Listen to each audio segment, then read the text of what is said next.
Madame, monsieur, bonjour. Très bon réveil à vous sur Actu Matin après les événements qui ont récemment ébranlé le Bénin. Justement, le pays a retrouvé son calme, son rythme et ses habitudes. Mais derrière cette normalisation, une question essentielle se pose. Avons-nous assisté à la naissance d'un nouveau réflexe de cohésion nationale? Eh bien, car au cœur de la crise, quelque chose d'inédit s'est produit, des citoyens, des leaders d'opinion, des forces politiques pourtant opposés et même de simples observateurs ont convergé vers une même priorité, la protection du pays, de ses institutions et de sa stabilité. Au-delà des divergences, au-delà des tensions habituelles, cette crise a mis en lumière un instinct collectif, une forme de maturité démocratique, presque un réflexe patriotique partagé.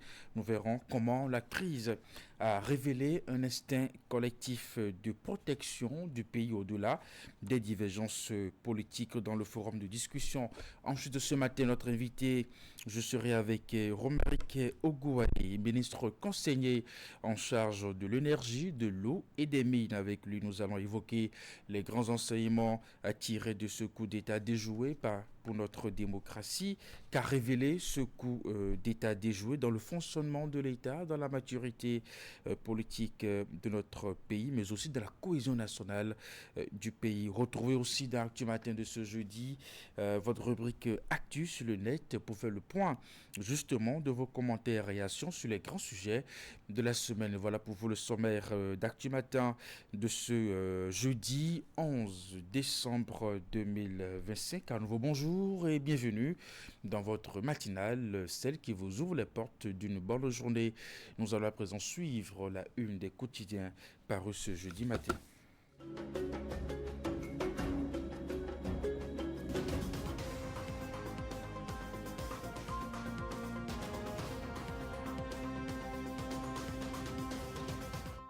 De la société civile et surtout des médias qui aussi ne s'engagent pas, mettons, dans le jeu afin de l'expliquer suffisamment aux populations. Je pense que ceux qui nous ont entraînés dans la fièvre du renouveau démocratique en 90 ont fait ce qu'il fallait, ce qu'ils pouvaient, mais aujourd'hui que nous avons avec le recul constaté tous les problèmes qu'il y a autour, nous pouvons commencer à les corriger courageusement et redonner le pouvoir aux citoyens électeurs.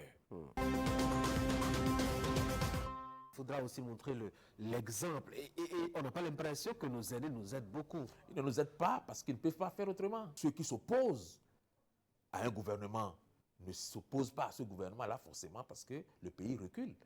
Ils s'opposent à ce gouvernement-là peut-être parce qu'on leur demande de le faire. Il y a des télécommandes qui disent ce président-là, il faut l'arrêter. Celui-là, il faut faire en sorte qu'il dégage. Et celui-là, il faut faire en sorte qu'il n'atteigne pas, qu'il ne réussisse pas tel projet. Vous voyez? Donc, il y a de ces choses-là qui se font avec les nationaux. Et c'est pour ça que les hommes politiques doivent faire attention à travailler pour le pays plutôt que pour d'autres intérêts qui ne sont pas des intérêts nationaux.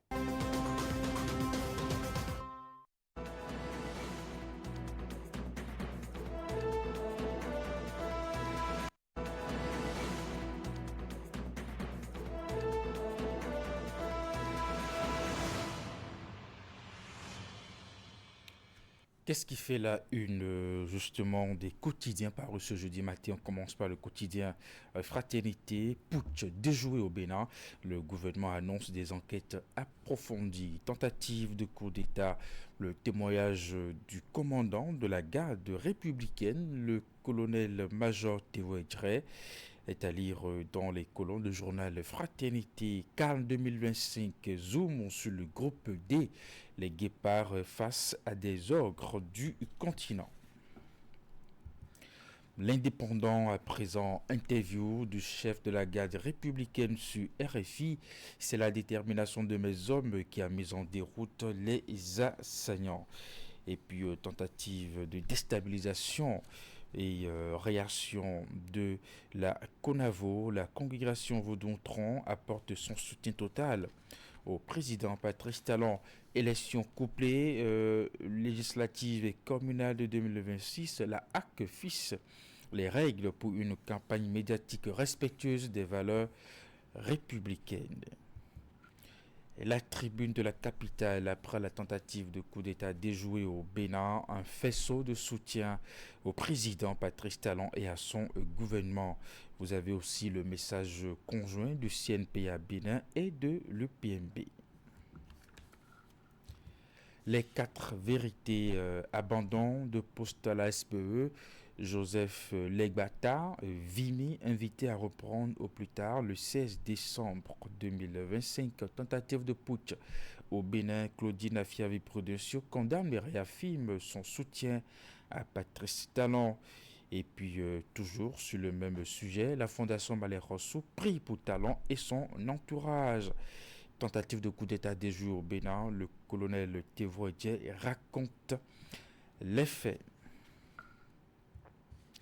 Palmarès, coup d'État déjoué du 7 décembre 2025, le colonel Tevoidje raconte tout. C'est à la une du quotidien Palmarès. Élection couplée législative et communale du 11 janvier 2026, la HAC signe une charte de bonne conduite avec les partis politiques en lice et prend 2 décisions majeures. Campagne médiatique pour les élections du 11 janvier 2026. Les partis politiques fixés sur l'ordre de passage dans les médias. Dabarou, Parakou, construction annoncée d'une aire de jeu de proximité, talent à l'écoute de la jeunesse de la cité des Kobourous.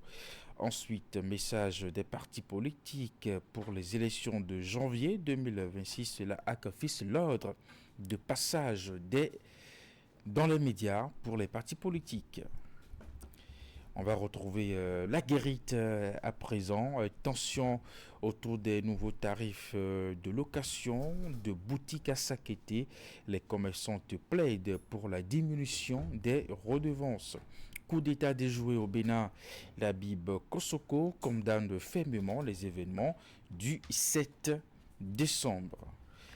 Le matinal à présent, tentative de coup d'État au Bénin, les confidences du chef de la garde présidentielle, Dieudonné Tevoidje, lève le voile sur le fil des événements, lumière sur le rôle primordial joué par les forces de défense et de sécurité.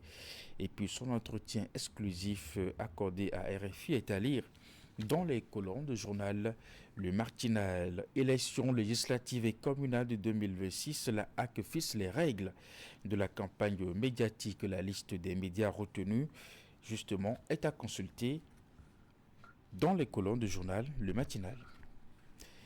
Jakbata à présent, coup d'État avorté au Bénin, les institutions fustigent une forfaiture contre la nation.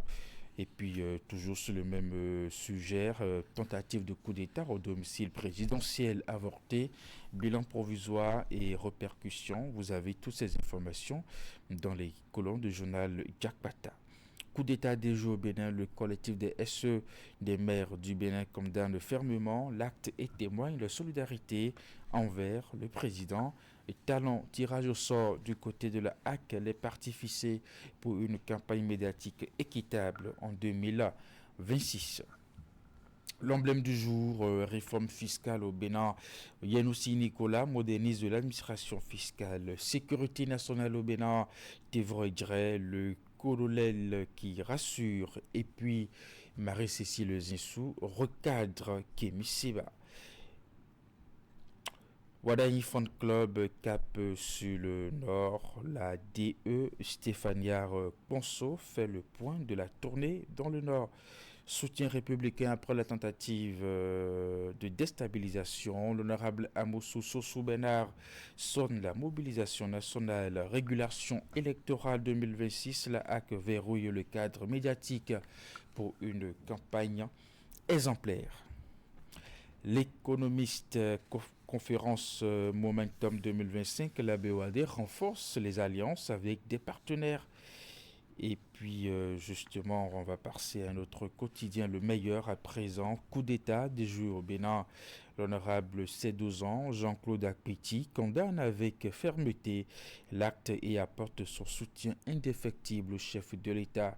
Tentative de coup d'État, quel impact sur le processus électoral eh bien, nous ne modifions aucun de nos agendas officiels et institutionnels, dit cita Wilfried Léandre Rongbedi. Élections couplées communales et législatives. Vous avez la liste des 134 organes de presse sélectionnés par la HAC pour la campagne médiatique officielle. Et puis, du côté de la Sénat, on échange avec les partis politiques sur l'élaboration et l'adoption des maquettes du bulletin unique. Campagne médiatique pour les législatives et communales du 11 janvier. L'ordre de passage des partis politiques dans les médias après tirage au sort du côté de la HAC est connu. Nous sommes avec le service public, la nation, tentative de putsch, l'inadmissible titre, la nation, une gestion intelligente de la crise, ajoute le quotidien de l'État. Et puis coup d'État déjoué, c'est bien grâce à nos forces armées nationales, soutien Jacques Ayadi. L'autre quotidien, putsch manqué au Bénin, les grandes leçons d'une aventure hasardeuse des mutins. Municipalité de Cotonou, lancement d'un avis de recrutement de 14 agents contractuels. Marche de soutien à Patrice Talon, le bloc républicain réaffirme son attachement à la démocratie. Libération, vague de condamnation. Après la tentative de coup d'État déjouée, les présidents d'institutions dénoncent une entreprise insensée et criminelle. Le HCPC et le barreau du Bénin expriment leur indignation. Apologie du putsch du 7 décembre, le gouvernement met en garde et évoque des poursuites. Talon mise sur la qualité. 7000 enseignants en formation intensive. Et puis sport de proximité, Paraco obtient sa nouvelle aire de jeu. Le pays émergent, coup d'État des Jeux au Bénin. Le parti Les démocrates condamne mais lance un défi au régime Talon. Hommage au roi Béhanzin, symbole éternel de la résistance et de la dignité africaine. Campagne médiatique pour les élections générales de 2026. La HAC fait signer la charte de bonne conduite aux partis politiques. L'informateur alimentation saine et système alimentaire résilient au Bénin. Le projet Cascade présente ses résultats lors d'un atelier coup d'état des Jeux au Bénin. De nouvelles informations. Eh bien, le combat au domicile du chef de l'État a été très violent ce dimanche 7 décembre 2025 avec un garde tué et un autre blessé, très vite pris en charge. Ces précisions sont justement du porte-parole du gouvernement, Wilfried Léandre Rongbedi. Législative communale 2026, conditions et règles dans les médias. Eh bien, ces conditions sont connues et puis prises en otage des locaux de la télévision nationale, le CNPA et le PMB apportent le soutien à la SRTB. Matin libre, tentative de coup d'État, Claudine Prudencio témoigne son soutien à Talon. Des condoléances présentées au général Bertin Bada. Et puis mutinerie, comment s'est déroulée l'attaque? Vous avez justement le déroulé dans les colonnes du journal Matin libre, financement de l'Afrique. Magloire Dochamon dévoile une nouvelle vision. Sidikou Karimou remporte la vente à l'américaine. Décryptage info, adoption de la loi de finances 2026 à l'Assemblée nationale. L'honorable Chantal Ahi, un vote de conviction, de courage et d'engagement à 5 valeurs alliées dans les colonnes du journal Décryptage. Tentative de coup d'État au Bénin, les disciples du président Talon, session USA condamne une agression antidémocratique. Et puis, après sa publication controversée, Olivier Alain-Chemin présente ses excuses au président Patrice Talon. Législative et communale de 2026, la HAC retient 130 médias pour la campagne médiatique du 11 janvier. Et puis, on va finir avec Fraternité à présent. putsch déjoué au Bénin, le gouvernement annonce des enquêtes approfondies, tentative de coup d'État. Le témoignage du commandant de la garde républicaine, le colonel-major Tévroedier, est à lire dans les colonnes du journal Fraternité. Cannes 2025 zoom sur le groupe D, les guépards, face à des ogres du continent. Voilà pour vous l'essentiel à retenir de la une des quotidiens parus ce jeudi matin. On va suivre le bulletin d'information avec Ingrid Day.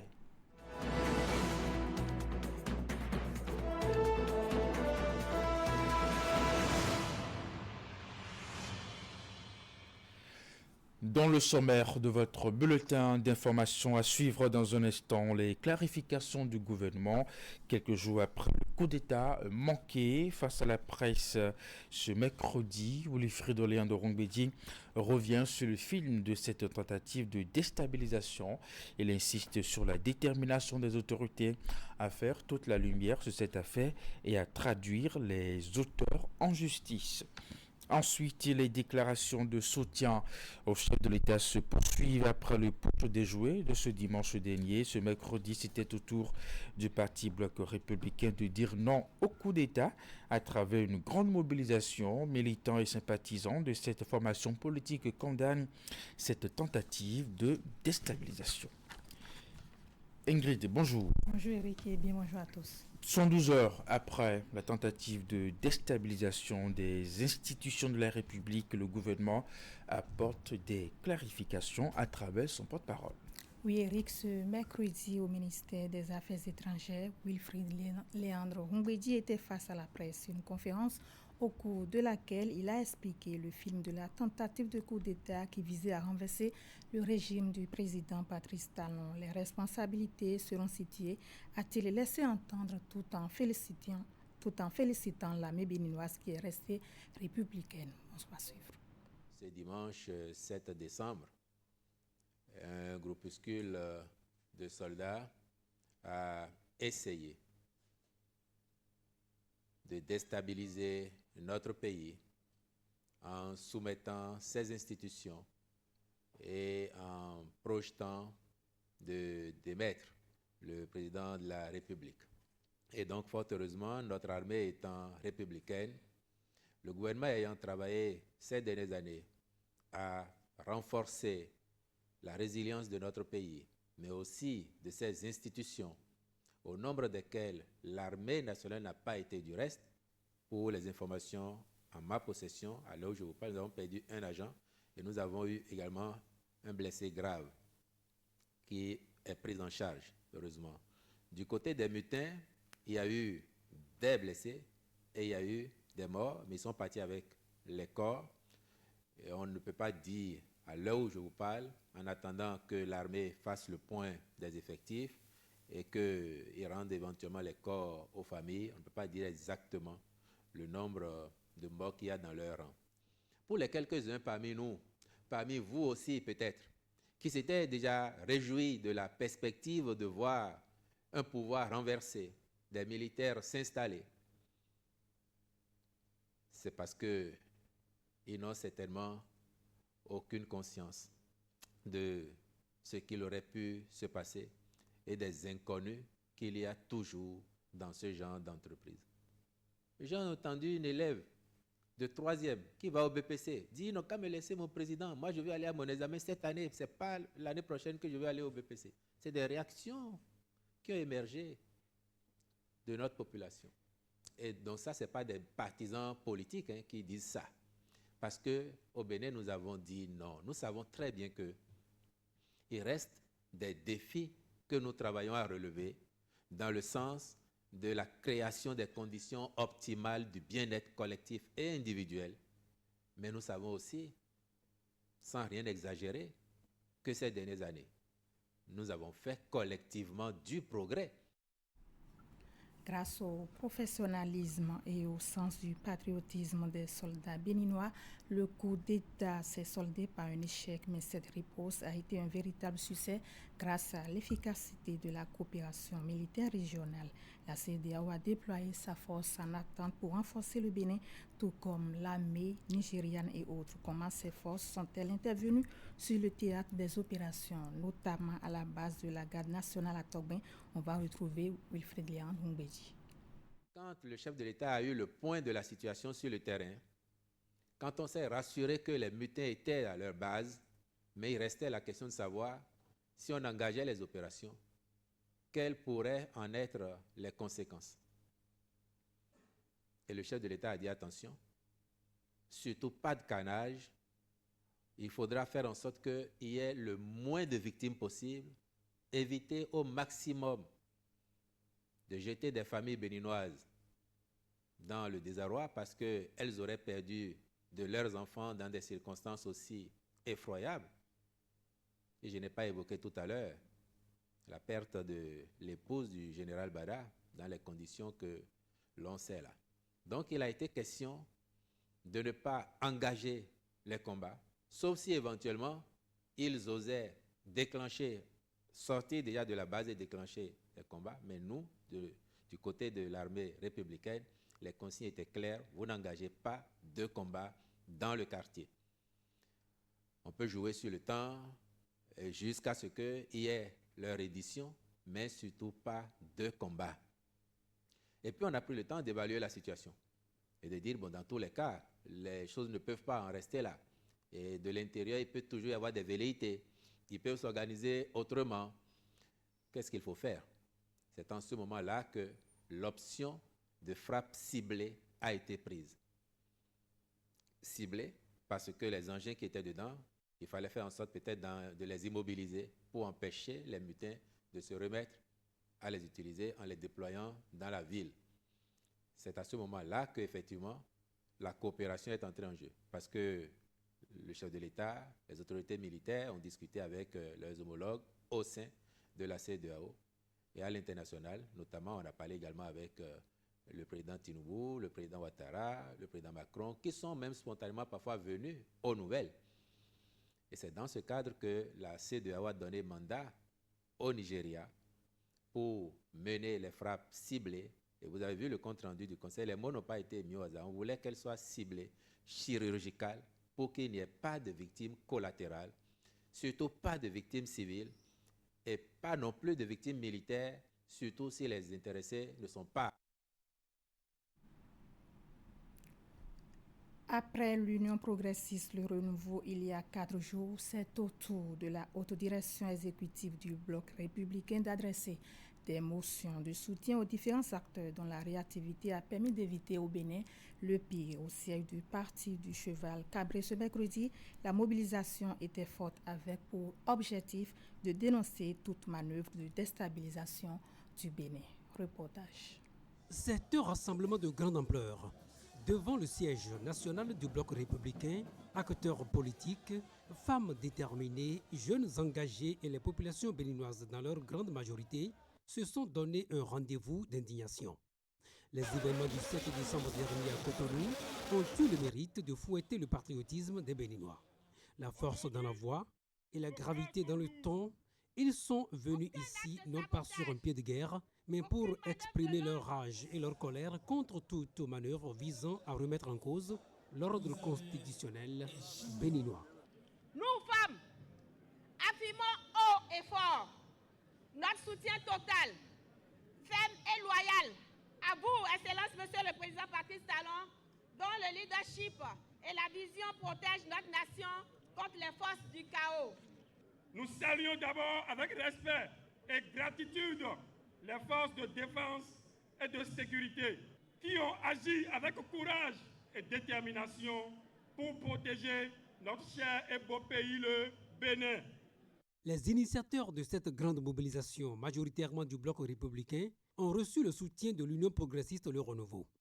Face à la gravité de la situation, les responsables de l'UPR ont tenu à la place Bulgarie il y a 3 jours une manifestation pareille au cours de laquelle ils ont exprimé l'urgence de hisser le Bénin au-dessus de toute autre considération. Parce que le seul bien que nous avons en commun, c'est ce pays, c'est le Bénin. Et nous ne pouvons pas accepter que quelque chose arrive à cette seule richesse que nous avons. Je veux dire un immense merci pour le soutien que vous exprimez tous à nos forces de défense et de sécurité. Mais aujourd'hui, les vrais gardiens de notre République, c'est aussi chacun et chacune d'entre vous ici présents. Votre présence, vos voix, vos discours sont vos armes, sont nos armes à nous tous. Votre message pour le président Patrice Talon est clair. Je le lui transmettrai fidèlement. Je le dis aujourd'hui avec force. L'avenir du Bénin ne se négocie pas dans les coups de force. Il se bâtit dans la paix, dans l'unité et dans le respect de nos lois. La paix, la cohésion sociale et la stabilité politique, caractéristiques essentielles de la démocratie béninoise, ne sont pas à négocier selon les manifestants, plus que jamais vent debout contre toutes sortes de prises de pouvoir par les armes. En marge des déclarations officielles, certains acteurs politiques sont revenus sur la nécessité de travailler à conjurer à jamais de tels actes en République du Bénin. Parmi eux, l'honorable Malik Komina et bien d'autres acteurs que je vous invite à suivre. Au-delà du bloc républicain, le message que le peuple béninois voulait passer, c'est que la prise du pouvoir par la force ne doit plus jamais avoir cours dans notre pays. Nous nous sommes levés pour dire non, que le seul moyen de dévotion du pouvoir politique au Bénin, ce sont les élections.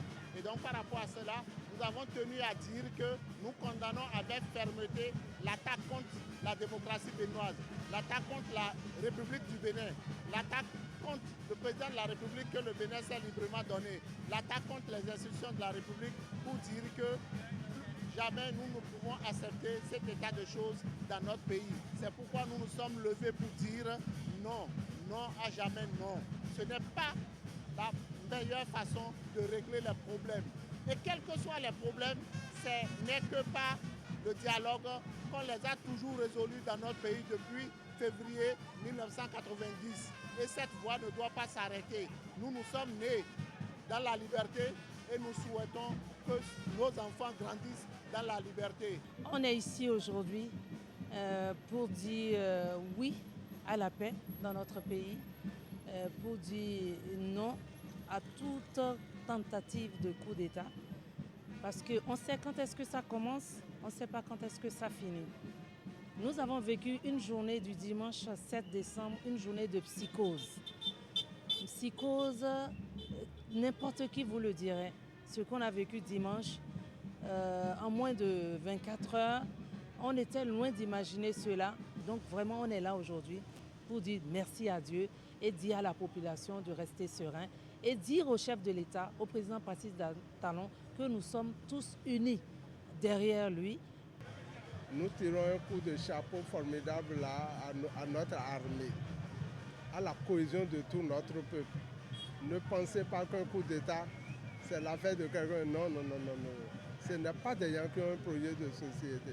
D'un coup de tête, là, ils veulent remettre les institutions de la République en cause et on va commencer par naviguer à vue. Maintenant que cela a échoué, nous remercions l'Éternel, nous donnons du courage à tout un chacun de nous et que nous restions mobilisés pour dire le dimanche passé et peut-être à l'avenir, non à ça. Que personne ne soit ébranlé. Les élections auront bel et bien lieu. Les législatives et les communales en janvier et les présidentielles en avril.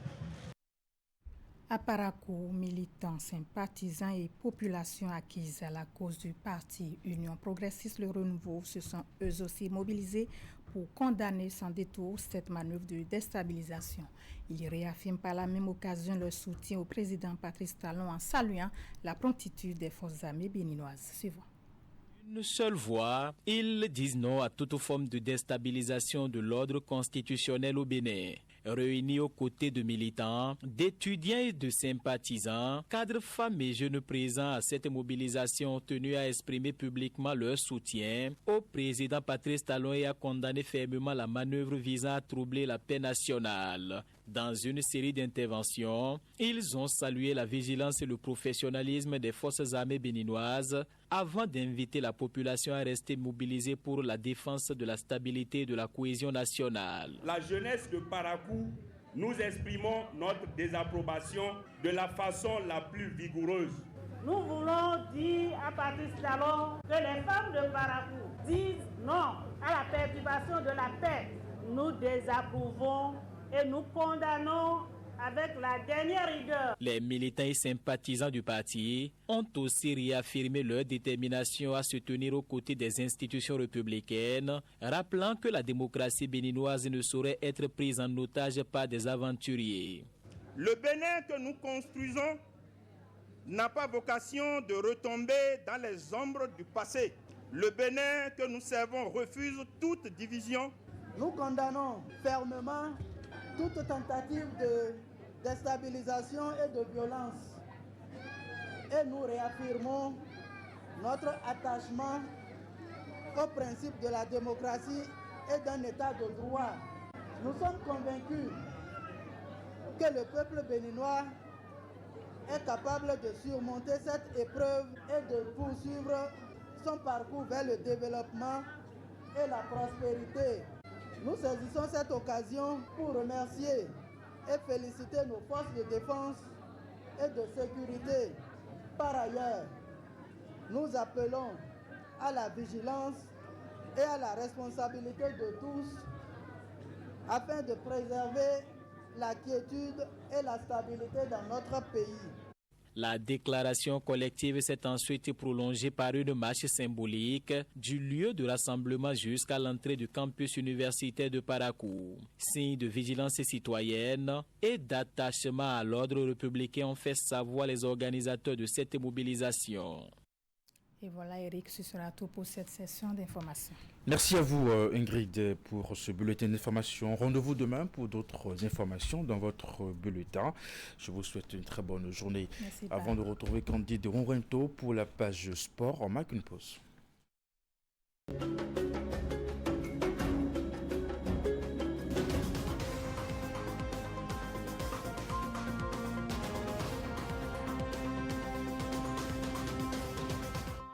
De la société civile et surtout des médias qui aussi ne s'engagent pas, mettons, dans le jeu afin de l'expliquer suffisamment aux populations. Je pense que ceux qui nous ont entraînés dans la fièvre du renouveau démocratique en 90 ont fait ce qu'il fallait, ce qu'ils pouvaient, mais aujourd'hui que nous avons avec le recul constaté tous les problèmes qu'il y a autour, nous pouvons commencer à les corriger courageusement et redonner le pouvoir aux citoyens électeurs. Il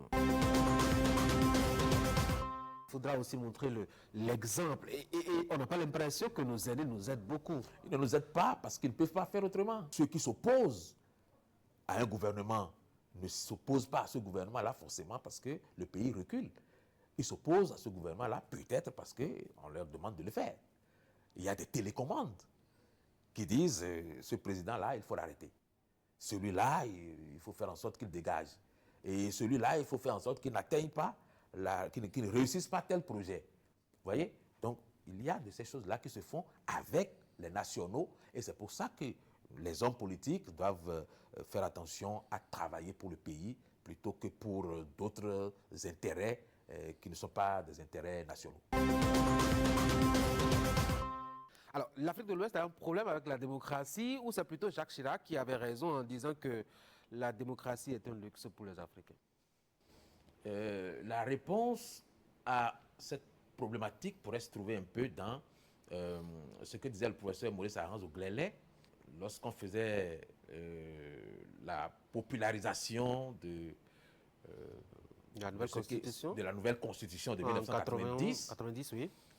Où il disait que il faut absolument qu'avec le vent qui souffle là, pour qu'on ne soit pas dépassé par les événements, qu'on fasse en sorte que les fondamentaux de la démocratie soient enseignés.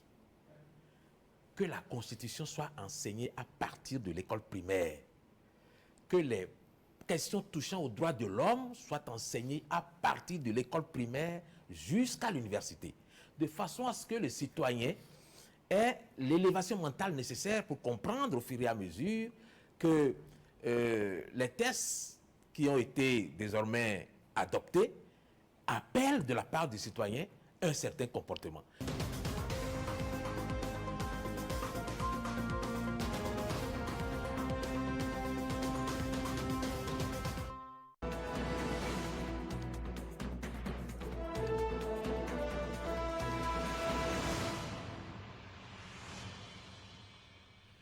Candide, bonjour.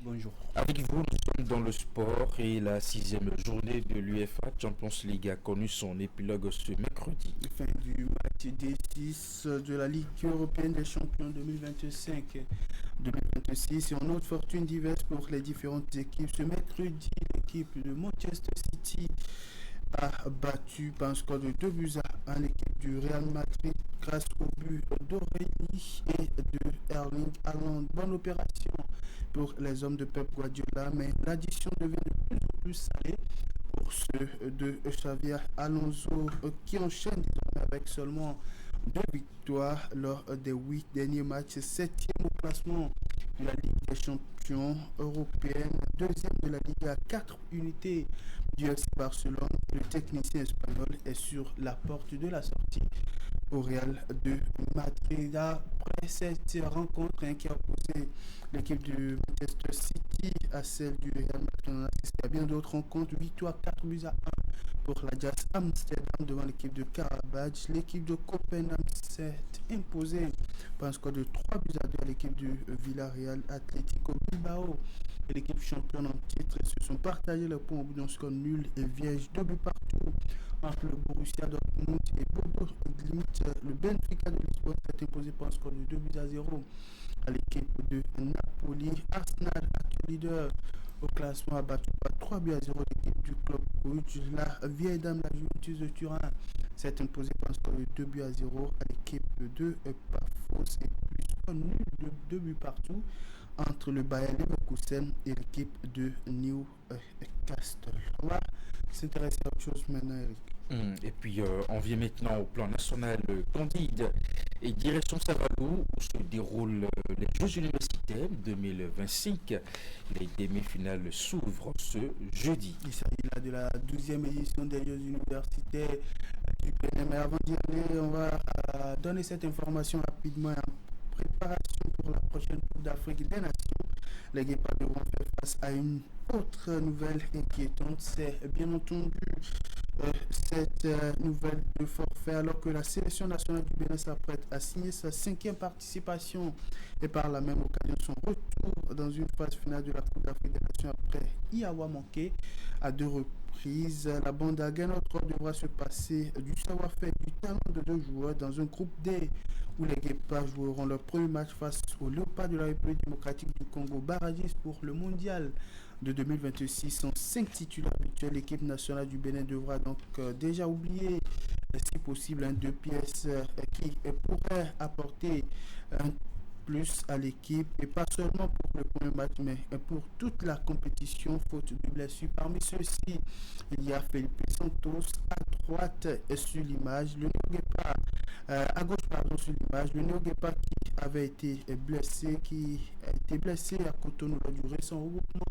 Les Guépards du Bénin ne s'est pas encore établi. Il a enchaîné des rechutes et à quelques jours donc de la compétition reine du continent, on apprend que le joueur blessé est forfait pour la Coupe d'Afrique des Nations.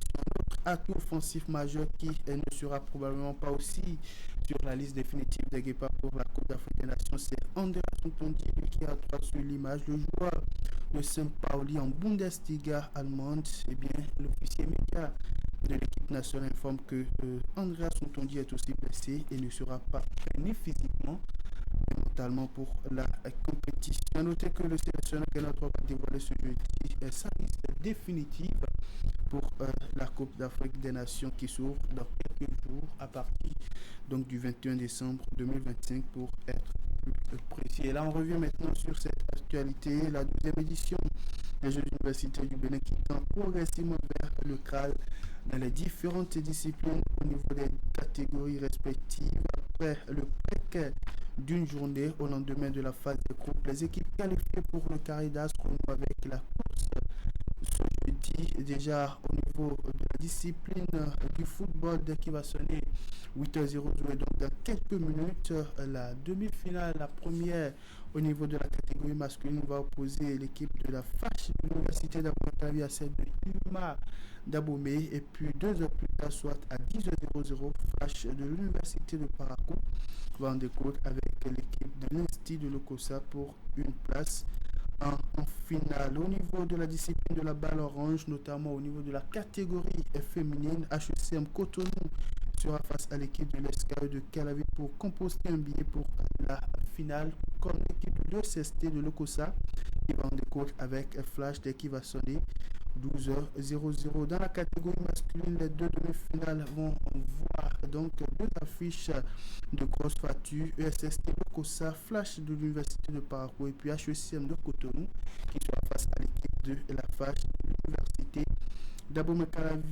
Au niveau du handball pour les deux demi-finales, au niveau de la catégorie féminine, SKE et Calavi en décode avec l'équipe de l'UMA Abomey, qui va sonner 8 et puis à 14 on va assister à la deuxième demi-finale au niveau de la catégorie féminine qui va opposer l'INGEP de Porto Novo à l'université Les Coups au Sonou. Dans la catégorie masculine, de Cotonou va en décode avec l'équipe de Flash de l'université de Parakou et puis SKE de Calavi sera face à l'équipe de l'USST de l'Okosa. Volleyball pour finir avec les demi-finales de cette 12e édition des Jeux universitaires du Bénin qui se tient depuis le week-end écoulé à Savalou sur les différentes installations du stade de la localité. Il faut dire que dans la catégorie masculine, on va assister aux deux demi-finales ce matin. Dès qu'il va sonner 8h, UATM Gaza va en découdre avec l'équipe de la Flash de l'Université de Parakou et puis l'INGEPS de Porto Novo sera face à l'équipe de l'IUMA d'Abomey. Ça sera parti de 9h30. Dans quelques jours, Candide, le Bénin sera le carrefour d'une grande soirée du MMA africain. Dans quelques jours, vous l'avez dit, à Cotonou sera en ébullition pour des grandes finales de MMA de la PFL African Professional Fighter League Africa. 4 ceintures de champions seront en jeu lors des finales qui s'annoncent et qui vont, il faut le dire, permettre de couronner les tout premiers champions africains de MMA dans la capitale économique béninoise. Le Bénin y participe aussi et c'est le combattant professionnel Jean Dos Santos qui va défendre les couleurs nationales pour cette échéance et en prélude à ce grand challenge qui s'annonce et qui se dresse devant Jean Dos Santos. Il faut dire que l'athlète béninois s'active depuis des semaines. Il a même participé il y a quelques semaines à un stage spécial au Kazakhstan pour mieux peaufiner son niveau et surtout sa préparation en prélude à cette échéance. Un stage qu'il a pu obtenir grâce donc au ministère des Sports et à la Fédération béninoise de MMA. On écoute ici Jean Dos Santos qui s'est prononcé hier à notre micro, bien entendu à l'issue donc de sa séance de préparation de ce mercredi. Kazakhstan, oui, bien sûr, on était là-bas pour notre stage, développer le niveau. C'était parfait. On a acquis d'autres expériences, tourné avec d'autres gars dans des différentes salles et également des différents partenaires qui sont pas mal. Voilà, jusque-là, on remercie Dieu d'arriver en forme. Presque la fin des entraînements, on est en forme et on espère bien mettre le paquet, comme toujours. Beaucoup le savent déjà, donc rendez-vous le jour J pour la victoire. De toute façon, on aura la victoire. Là, la préparation, ça se passe bien avec mes coachs qui sont toujours là pour m'accompagner, m'accorder leur soutien, les bonnes techniques. Chaque fois, les répétitions à l'entraînement, jusque-là, ça va pour la forme. Avec les coachs, on a vu plusieurs techniques et on le répète à chaque fois. On s'adapte toujours au game plan. Avant chaque combat, même à l'entraînement, on les répète, on travaille plusieurs techniques pour s'adapter au jeu de notre adversaire. Et donc là, ça va. Une préparation qui se déroule donc selon un programme rigoureux, surtout bien concocté par son staff pour mieux défendre les couleurs nationales et surtout porter le drapeau béninois aux côtés de celui des autres combattants, surtout mieux affûtés du continent africain. Et le combattant béninois Jean Dos Santos va défier en Nigérian pour la ceinture de la PFL Africa dans sa catégorie. Est-ce qu'il connaît son adversaire et quelle sera sa stratégie pour y aller, sa stratégie donc de combat pour y aller? Voici la réponse de Jean Dos Santos. De toute façon, on ne sait jamais, il y a des surprises. On ne sait jamais. Moi, je suis un combattant complet de base. Donc, pour mon adversaire, j'ai mon game plan, je lui réserve des bonnes surprises, j'ai mon game plan à moi. Et on l'a plusieurs fois étudié avec mes coachs, ses vidéos de combat et tout. Et donc, on le réserve des bons game plans. De toute façon, on s'apprête pour la victoire, comme la défaite aussi. On donne le meilleur de nous à l'entraînement. Et la victoire sera pour le peuple béninois. Et déjà, gagner ce combat pour le peuple béninois serait une grande joie et pour le peuple. Donc, zéro pression, c'est comme d'habitude. L'objectif, c'est de remporter ce combat et la victoire sera pour le Bénin. La victoire sera pour le Bénin. Rendez-vous le 20 décembre prochain au Dôme du Sofitel pour cette étape, ce gros challenge qui se dresse devant l'athlète béninois. Surtout, il faut le dire, il a remporté son dernier combat en 4 secondes face à son adversaire. On va lui souhaiter bonne chance et surtout bonne suite de préparation. Pendant que lui s'apprête pour aller en compétition, un autre revient au bercail après une participation réussie à un challenge au plan mondial. Il était à Singapour. Nous sommes jeudi. Le rendez-vous hebdomadaire des jeudis sur Sport Matin amène par ici un sportif. Celui qui est là ce matin Ouya Salifou, athlète freestyler béninois. Il a porté haut les couleurs nationales la semaine écoulée à Singapour à l'occasion du championnat du monde de inline freestyle 2025. Ceci avec une performance historique et une 4e place décrochée pour le Bénin. Salifou, bonjour. Bonjour monsieur le journaliste. Allez, merci de venir par ici. Évoquez avec nous cette participation historique à ce challenge du mondial la semaine écoulée. Parlez-nous de Singapour et du championnat du monde de inline freestyle 2025 auquel vous avez pris part. Vous avez compéti aux côtés des meilleurs sauteurs du monde. Comment est-ce que vous avez géré d'abord cette pression qui planait justement, qui règne dans votre esprit tout au long de la compétition? Il faut dire que la préparation y a beaucoup contribué, mental comme physique. Et lors du championnat, on a su gérer avec le coach le stress parce que il faut dire que c'est ma toute première participation à un championnat du monde. J'ai eu à faire des championnats sur le plan africain, mais jamais au plan mondial. Oui. Donc, on a su gérer la pression au début jusqu'à ce que l'épreuve en elle-même démarre. Il y a eu quelques petits soucis avec le matériel, mais qui a pu vite se régler. Ensuite, on est bien entré dans le bain et on a su gérer, ensuite donner le meilleur de nous-mêmes et décrocher cette 4e place qui aurait pu être évitée et si possible monter sur le podium. Sur le podium, à la 3e place. On va y revenir tout à l'heure, il faut le dire, vous l'avez rappelé, il s'agit de votre toute première participation à une compétition mondiale au championnat du monde de inline freestyle 2025 pour être plus précis. C'était la semaine écoulée autour des différentes épreuves, autour des différents sauts de cette épreuve du free jump. Comment est-ce que vous avez déroulé votre compétition? Il faut dire que j'ai adopté une stratégie.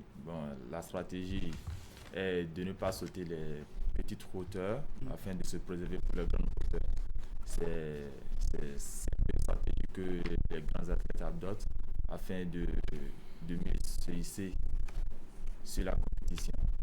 Donc la stratégie adoptée était de ne pas sauter jusqu'à 1,50 m et commencer ma compétition à 1,50 m. Ce que avec le coach, on a bien peaufiné, on a travaillé sur ça avant les championnats. Donc, on s'est calé sur cette stratégie qu'on a fait et on a pu décrocher cette 4e place. Cette 4e place, une première expérience et vous réussissez à marquer les esprits en décrochant une 4e place historique pour le Bénin dans une épreuve très exigeante du free jump. Vous avez franchi avec brio la barre du 1,60 m avant de buter sur le 1,65 m. Qu'est-ce qui n'a pas marché? Il faut dire que la veille, lors des entraînements officiels, j'ai pu passer ces 1,65 m. Mais malheureusement, le jour de la compétition, avec le stress et la pression, et qu'il fallait gérer tout ça, donc on n'a pas pu gérer cette pression-là afin d'être au plus calme possible pour pouvoir passer MS60, qui, je suis sûr, passeront dans les prochaines éditions. Dans les prochaines éditions, avec un prochain défi que vous lancez désormais. Tout comme l'athlète classé 3e, vous avez franchi la barre du mètre 60. Vous l'avez tantôt rappelé, vous aviez votre stratégie pour la compétition. Mais après, vous terminez 4e. Expliquez-nous un peu ce qui a milité en faveur de celui-là qui a été positionné sur le podium plutôt que vous. Parce que vous avez franchi la même barre. Oui. Dans le règlement,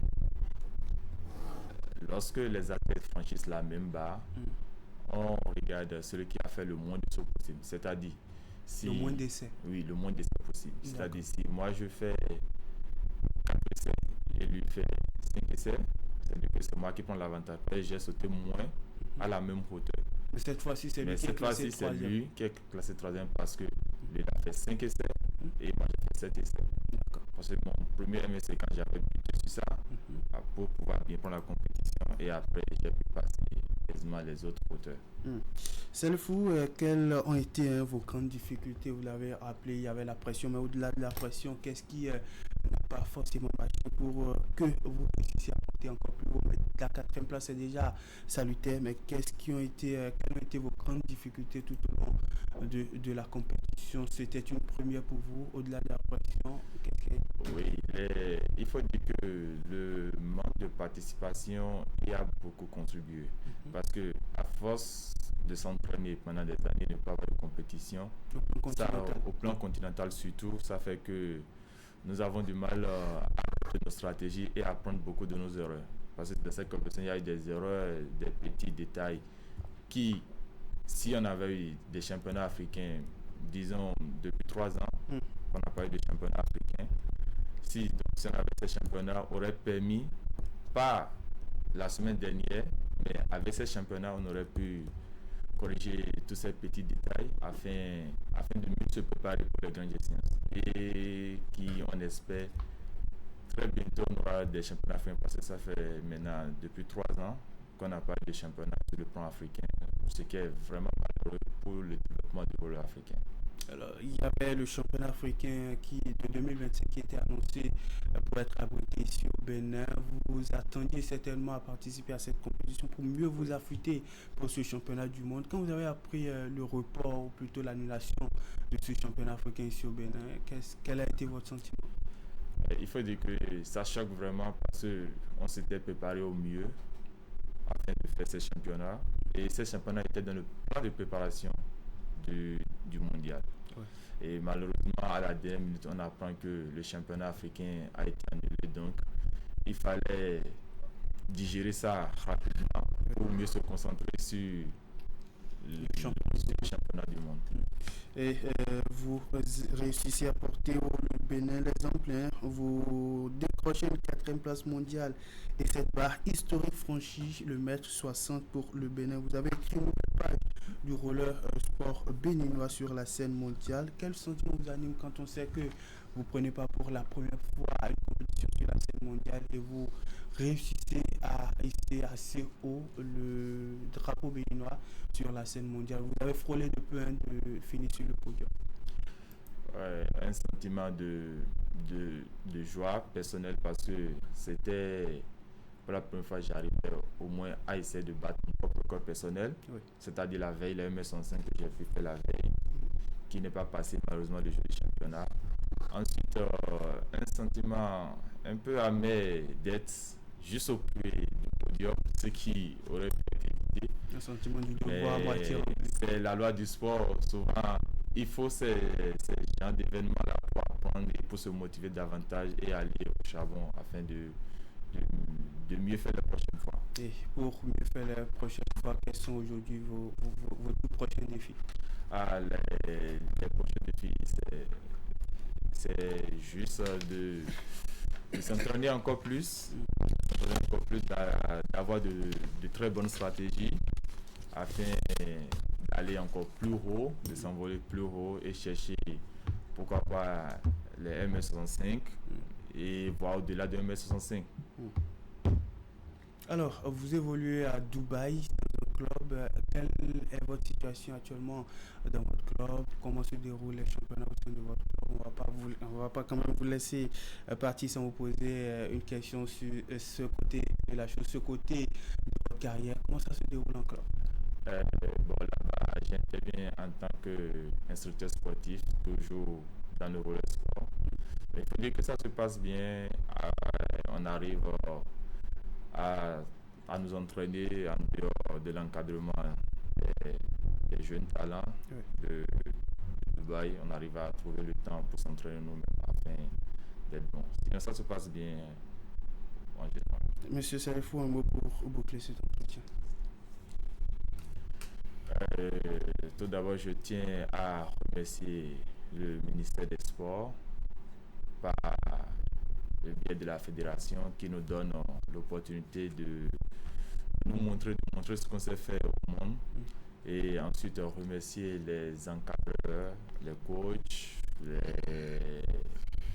tout le staff de la fédération qui sont ce sont les hommes, on ne dit pas, mais ce sont les hommes de l'ombre. Ils travaillent pour qu'on puisse participer à ce championnat, pour qu'on puisse hisser le nom du Bénin sur le plan mondial. Donc je tiens à remercier tout cela. Je tiens à remercier aussi mes proches qui me soutiennent de près ou de loin afin de nous permettre de...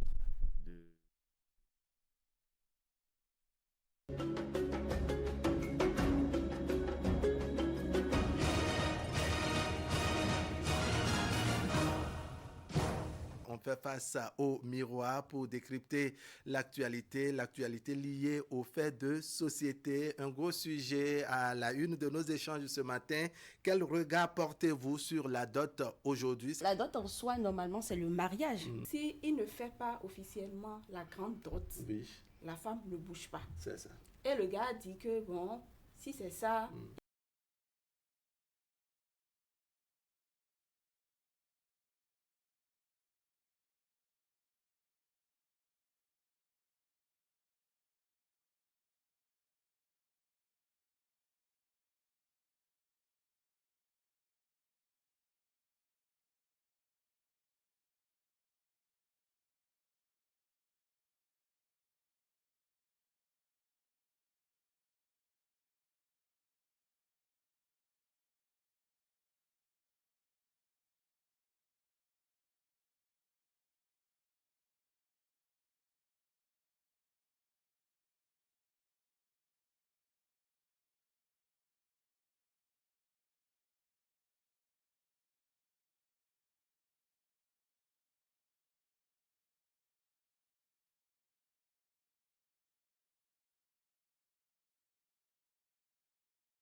Les fêtes de fin d'année commencent déjà sur Canal 3 Bénin. Du 20 novembre 2025 au 20 janvier 2026, c'est l'opération 2 égale 3. Sur toute prestation, obtenez un bonus après 2 commandes. Pour plus de précision, rapprochez-vous du service commercial. Avec Canal 3 Bénin, passez d'agréables moments de fête de fin d'année.